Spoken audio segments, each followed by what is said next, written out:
Everyone, hey, how you doing? I am back with an update on the carjacking of a Homestead, Florida woman that happened on last Friday, I believe.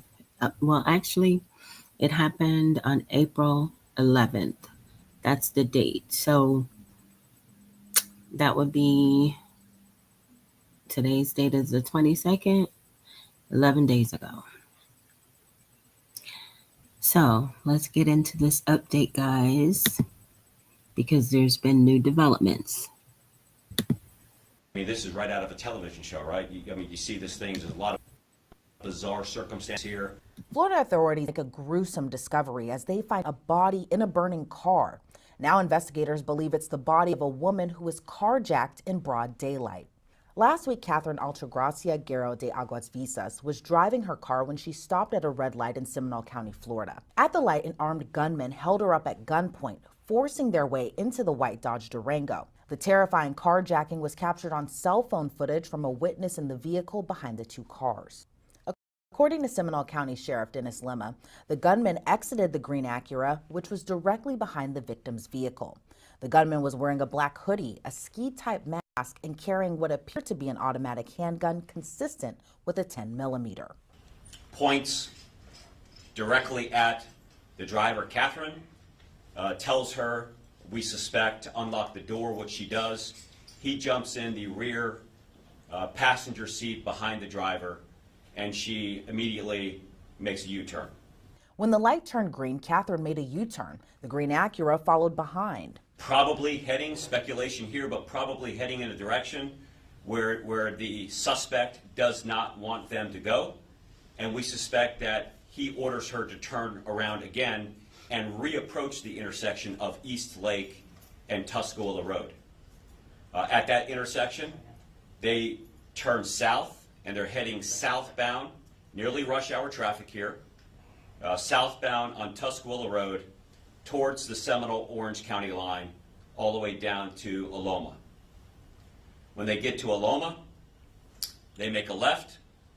They go all the way across all lanes of traffic so they can get on 417 southbound. At this time, we suspect that Katherine is still driving under the armed dictatorship of the suspect. Here's where you're going to go, here's where you're going to drive. The sheriff said Katherine then started driving toward a new construction area where they believe the suspects were familiar. Now, excuse me, really quick, let me interject here. So this woman, she lives a good distance from the area in which this carjacking occurred. Allegedly, she was going there to visit family members. Initially, the police indicated that they weren't able to find any family members. However, later on in their investigation, they were able to locate two. However, they were not expecting her to come. So let's continue, guys. They weren't expecting her to visit. Was captured on video. Deputies were called to that exact area, tragically, for a horrific update. That was set off in a little bit of a distance, but not so far away that eyewitnesses could not report hearing gunshots and ultimately the smoke of a fire that was set ablaze, the vehicle that was set ablaze. By the time authorities with the Osceola County Sheriff's Office arrived there was so much damage to the vehicle, you could not positively identify the vehicle, but they also discovered that one person was deceased and found in that vehicle. Now, it's an important part here because we believe that to be the vehicle and the decedent to be Katherine, but we have to positively confirm that through the scientific method of DNA examinations and dental records. But from all accounts of looking at the scene, it looks like the vehicle and is consistent to everything that we've seen so far. Authorities say a dozen shell casings were found at the scene. If I told you that instead of setting up a green screen, you can just click a button in Descript and get the same fact. So I have my project here, and as you can see, my At the scene from 10-millimeter rounds. Carjacking, Katherine called her husband to tell him that someone rammed into the back of her car and was following her. About a half a mile or so prior to that intersection, she started to notice that the green Acura was behind her, and the Acura was actually ramming into her back bumper at that time. At that time, she picked up the phone and called her husband, told her husband that she was being rammed, that there was somebody there that was following her. The husband provided the advice to don't stop anywhere. There are no known reports to the sheriff's office or policing authorities made by either Katherine or the husband that we're aware of. And the sheriff said the suspect knew exactly who they were following and what they were doing. We are, again, still putting together to try to explain a motive. There's no criminal history here for either Katherine or her husband in the United States. There's no clear indicator why somebody would do this, why would they target them. But we do feel and believe because she was being followed, they were watching that. She called her husband. Husband said, don't leave the car. No reports to law enforcement that this was not a random act of violence, that the perpetrators knew exactly who they were going after, why they were going after them is something that is a part of our ongoing, continuing investigation at this time. Many questions remain a mystery, but here's what else we know. Investigators believe Katherine, who lives in South Florida, traveled to Central Florida shortly after noon last Thursday and arrived in Seminole County a few hours later. We know at around 2 o'clock, the vehicle was seen traveling northbound in Jupiter, and she came into Seminole County through downtown Orlando in I-4. 3:30, 4 o'clock in the afternoon is when she is arriving here. She stops at a Seminole County gas station. It was a Shell gas station located just south of 436 and 1792. She pulls in there, pumps gas, stays there for approximately 8 minutes. She travels from that location heading northbound on 1792 into Seminole County, and then ultimately gets into Castleberry and turns down Button Road and weaves through the back streets on East Lake through Winter Springs. About a half a mile before the intersection of East Lake Drive and Tuscaloosa Road, and that's the location of the intersection that the video was released on. And while Katherine called her husband to tell him she was being followed, she did not call 911 before she was kidnapped. Anytime something like this happens, we always encourage 911 is like an absolute. You want authorities, you want somebody there. But I can't explain why this would occur a half a mile before the intersection, that she would call her husband. Her husband would say, don't stop. I could see somebody saying, don't stop, But to not call 911 is something that again, I don't know the answer to that. Sure. If it was me, I'm going to call 911, or I'm going to encourage my family and friends to call 911. That did not happen in this case. At the time, investigators were on the search for the green Acura the attackers used during Katherine's carjacking. But in another twist, So I was side-eyeing the husband, y'all. I've been side-eyeing the husband since I heard that part. I understand telling your wife not to stop. I would encourage, my family member, my spouse, I would encourage the same thing. I would tell them, no, don't stop, keep going. I would even tell them, hell, run a red light. If you come to a red light, get to a police station, something. I just wouldn't tell them not to stop and just, not explicitly, because she got caught at a red light. That's what happened. They were bumping her, and then she stopped at a red light. And to be honest, if this ever happens to you guys, don't stop. Somebody start bumping you, drive to the police station as you're on the phone with 911. investigators now say they found the car and believe it's connected to another murder of a Florida tow truck driver. The first is we're no longer looking for a green 2002 Acura. We've located that vehicle. The circumstances leading up to that are one that I'll describe out now, that the car was legitimately owned by a family in Winter Springs. They sold that to a legitimate car dealership back in December. Sold the car or traded the car in. As car dealerships typically do, they traded off to an auto auction. It went to an auto auction and then ultimately was purchased by a buy here, pay here owner operator who sold it from their lot in Seminole County. They sold it. It was still titled to the original owners in Winter Springs. It had not had enough time to work out the transfer of title. And the people who purchased the car never came back to finish the additional paperwork.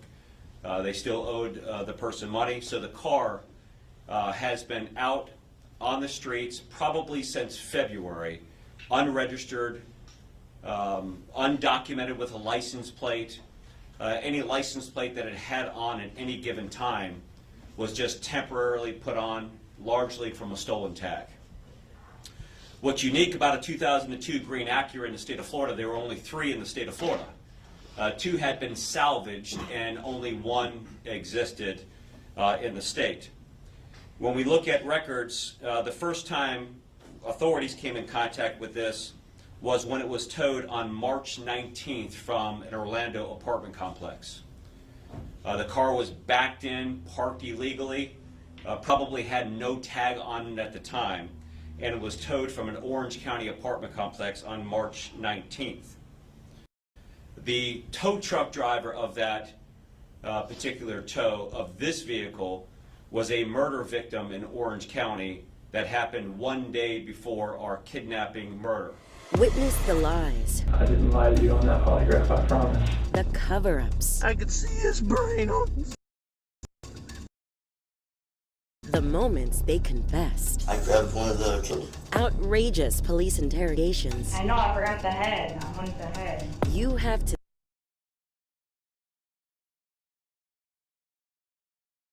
How do you take 20,000 children in the middle? They are being put into buses. They are given To see. Oh my god. Law and Crime Interrogations. Subscribe today. Investigators learned the driver of the tow truck was 39-year-old Juan Cintron Garcia. He was shot and killed about a month later on April 10th. At that scene, a green vehicle matching the description of this green vehicle was located, and there was more than 100 rounds fired at that location. One of the rounds found at the scene were 10mm rounds, which is, again, an incredibly unique and uncommon round for us to see out on the streets. Sheriff Lima said Garcia's death is still under investigation, but says he absolutely believes Garcia and Katherine's deaths are connected. I absolutely think they're connected, but we'll have to have physical evidence that absolutely proves that. When that shooting happened on Wednesday, and again, there's a lot of moving parts here, so I want to make sure for clarity, that car wasn't on the scene in Taft last Wednesday. That car was towed 2 or 3 weeks before then, right? And then released. So what we have, and I don't want to get too far into the Orange County investigation, although they are working hand in glove with our detectives here. But a green vehicle was seen at that location. It seems like it was towed back in March, ultimately released on the scene of this particular crime. So we think the green vehicle was there at the murder scene. But the case took yet another turn. An Orange County deputy was arrested on Sunday. He's now charged with 5 felonies after being accused of leaking details about the investigation to Katherine's husband. Deputy Francisco Estrella is accused of not only leaking the investigation details, but also leaking the lead detective's home address.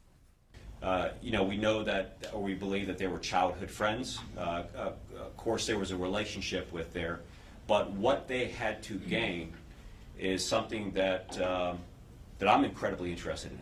Why would somebody do this? Why would they put their own job and life on the line to communicate with one of our detectives, to give an alias in the process? Now, he's been an Orange County deputy for 1 year, but to give an alias in the process, never knowing that Why y'all think that deputy did that? What the deputy did was he accessed a police system. You know, the system where they run your driver's license through? It's called Drive. And he went, well, David, I think. Yeah, Dave or David. I can't remember he might say it here, but he accessed the police system that they use to pull your driver's license. And he fed information to the husband, because remember, this is his childhood friend, and he's an Orange County deputy. So he has access to police databases. He calls the detective on the case, gives a fake name, and pretends to be a detective on the case in Orange County or something, like he fraudulently represents himself to gain information on the case. And all the while, this is happening while the husband is in transit to meet with the police officers. Once the husband gets in the meeting with the police officers, of course, in an investigation of an unaliving, and one of such brazen, with such brazen attributes, broad daylight, in front of everyone in traffic, pulling somebody over, pointing a pum, making them open the door of the car, making them do a U-turn, then bust another U-turn. Like, this was a lot. And the car had like a plastic shield over the license plate, so the police and the person recording behind them couldn't really see it. You couldn't really make out the license plate. But why would that deputy do what he did? Now he got felony charges. Let me read his charges to you guys, and I'll tell you his name as well. I don't know if they're going to mention it here, but on 4/15/2024, Deputy Francisco Estrella was arrested on Sunday on 5 charges, including obstructing a criminal investigation, illegal disclosure of communication, accessing an electronic device without authorization, eavesdropping, and use of a two-way communication device to facilitate a felony. Yes. So he's already made his first court appearance, but I'm gonna follow his case too, just to see. Miguel, the decedent's husband, is going to release his phone. If he didn't release the phone, I don't know we would ever know this. So this is it's incredibly frightening, and but I suspect we'll find a lot more about this as the investigation goes on. Deputy Estrella was placed on leave without pay pending an investigation, but his arrest added another layer of mystery to the case. If any of this is true, he's not getting the job back. He's going to lose his ticket, meaning he won't be a law enforcement officer ever again in any jurisdiction. So I got to believe he's probably thinking it wasn't worth it to do this. I spoke with Palm Beach County State Attorney Dave Ehrenberg. His office has no affiliation with the case, but he says the sight of the deputy in a jumpsuit and... Did you know that I'm getting my very own channel for Sirius? It's called the Kelly Clarkson Connection. I would only sign on to... It's shocking. You have to know doing this is illegal. You have to know that by getting involved in a murder investigation and trying to impede justice, that you're going to get in trouble. It's like, why throw away everything for this? It's so bizarre. I can't answer it. I have no idea why a trained law enforcement officer would get involved in a murder investigation where the guy who could be the main suspect is asking for help to identify personal information, including the home address of the detective who is investigating his wife's murder. Doesn't make any sense to me, and hopefully things will come into focus sometime soon. While the sheriff mentioned Katherine's husband has been cooperative and not a person of interest, the sheriff believes her husband hasn't been entirely truthful. As many questions still linger, one of the biggest remaining questions, why was Katherine even in Seminole County? Well, we have no idea why she's here. We know that she was here for less than an hour. We have no evidence of her ever being in Seminole County ever before. We believe that she was absolutely targeted and followed to a certain extent, to a certain point. And I think that one of the most important things that for us to get out on Friday was this was not a random act of violence that occurred, that she absolutely was targeted. Why she was targeted, I think, is something that our detectives are working aggressively to be able to answer that question. Of course, when you're in this business, you have speculations, you have hunches, you have feelings, but you never let those arrive at the lectern before you can put some evidence behind it. So again, they're going to turn every rock over to find out. Quite frankly, I think he knows a lot more than what he shared, right? You don't have your wife communicate with you that you're getting rammed by a car and go 2 hours without calling anybody. So he has cooperated. He has provided information. I think the initial story was that she was up here to visit family members. I don't know that we believe that. He did give his cell phone, which I'm incredibly grateful, because we would not have known about the Orange County deputy, at least not yet, if he did not do that. But I think that there's a lot more blanks that he could help fill in about the circumstances involving this particular crime and now potentially other crimes. And while at this time it's unclear how many suspects are involved or even who they are, as Ehrenberg explains, the crime appears to be organized and well thought out, but still a lot of questions are left unanswered. The husband said she's visiting family, but she doesn't apparently have family there. So why? This is not a place you just get lost. This is a place away from where you live. So it looked like someone was tracking her, who knew where she would be, and who committed this atrocity in broad daylight, to carjack her with guns and then take her to an empty area where they apparently knew what was going on, just to murder her. Generally with carjackings, it's about stealing the car. It's about stealing the victim's possessions. It's not about executing someone and then burning all the evidence. Plus the fact that this car was a car that was taken from a lot that was a tow lot, and the tow driver was murdered. I mean, there was a lot going on here, a lot of trails of blood and evidence that will, I think, eventually lead to an arrest. It shows a level of depravity, but it also shows a level of organization. Like when you see mafia movies, you know, when they shoot 100 times and not thinking they're going to get caught, and look for what? To get their car back that they needed apparently to commit more crimes. Because otherwise, why would you go commit the heinous crime of murder where you could be given the death penalty, but for the fact... Yeah, so guys, let me see. I'm going to pull up. Y'all can hear me, right?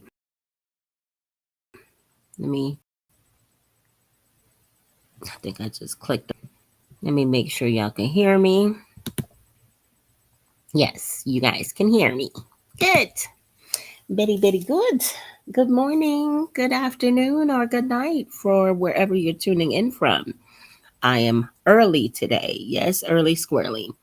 Simply because I have a lot of content to present to you guys. I have a lot of good stuff coming, and I need to be a little bit more organized and a little bit more strategic in releasing all of these, different cases that I am following right now. Will I be attending all of them? Potentially. I potentially will be following all of them in person. Some of them I'll just follow online and share the updates and things like that with you guys. Because some of them, I just don't want to go to that town or area. There's nothing alluring and or interesting to me about it. So yeah, I'm gonna do some hard passes on some of these cases, but hold on one second, y'all.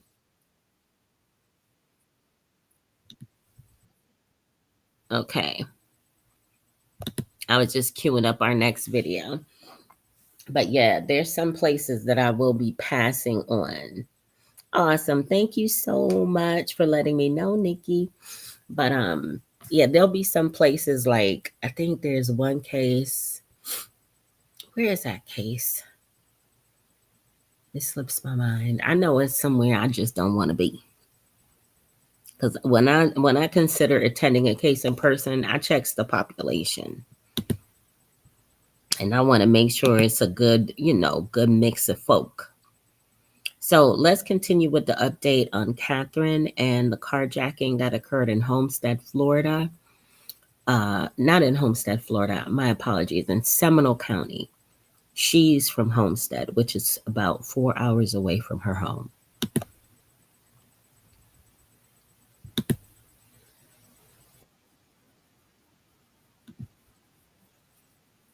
CBS News Miami's Jim Barry joins us live from the newsroom with what was just revealed. Jim? Guys, here's the latest. The Seminole County Sheriff announced they believe they have the man who carjacked Katherine Guerrero de Aguas Vivas. For now, they're just calling him a person of interest. He was taken into custody today at noon.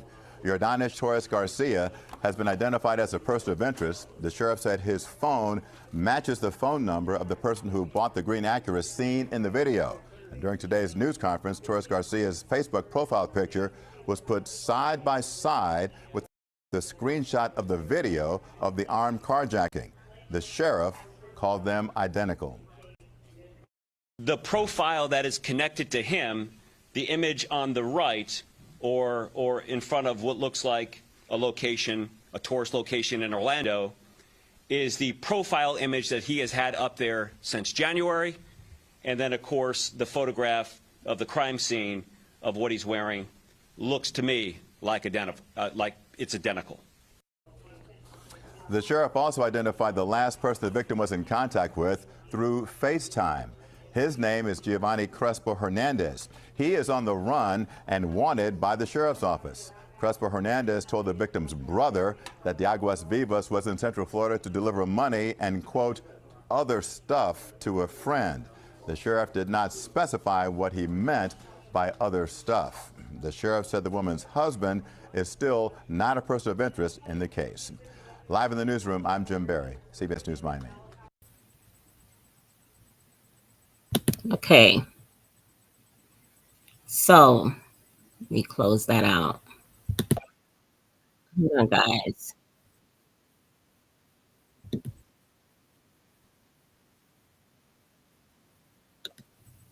All right. Okay, just one moment. There we go. So yeah, so they have a person of interest in custody. The gentleman that they have in custody, the phone number matches the ownership of the car. The funny thing about this car is that there were only 3 of them registered, I think in the state of Florida. I think it's the year, make, and model because it was so old. And 2 of them were salvaged, and the last one was the suspect's vehicle. So I think the vehicle is really what's going to take this case home because it was so rare and easy to narrow down by VIN number and actually easy to track by way of that VIN number. So these criminals probably thought that they pulled off the perfect crime of the century with unaliving Katherine. But I think that with technology, with the police, the FBI, everybody's on this. It's going to be solved. And I'll be sitting in the courtroom in Seminole County, Florida, when this case begins. Hopefully, they'll plead not guilty, so there'll be a trial. But we'll see. We'll see what happens. They may take a plea. They may take a plea depending on how dead to rights the police actually come back and get them. But y'all, this has been my update on Katherine. I would say the rest of her name, but I cannot pronounce it. It will be listed in the description. I don't want to disrespect her by mispronouncing any part of her name. But I'll just call her Katherine. Her full name will be in the description. I will also share future updates as they become available on this case. I'm just really, I don't understand. I think the husband has something to do with it. It's just, there's a nagging feeling in me that says that husband he knows more than he's saying. What was she going 4 hours away from home to pick up? And then the other gentleman who's on the run told her brother that she was there to drop off some money and other stuff to a friend. What was that stuff? They found drugs in dude's house. If y'all heard, they found, I think they said fentanyl in his house. So this is in the husband and wife are business owners in Homestead, Florida, and South Florida. They own a barbershop and they own a beauty salon. So I don't know. I'll keep you guys posted though, for sure. Let's see. Let's see what you're saying in the comments before I go. We can hear you. Oh, thank you. Thank you. Thank you. Oh, I think that's from earlier when I asked y'all. Yeah. Okay. Well, y'all, until next time. Oh, wait. Before I go, dang, I almost forgot. Almost forgot. If you are not already subscribed to the channel, go on ahead and subscribe.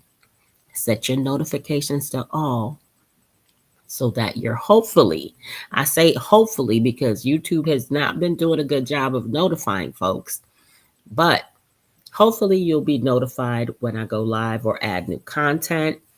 I have a lot of different cases coming, guys. Definitely stay tuned.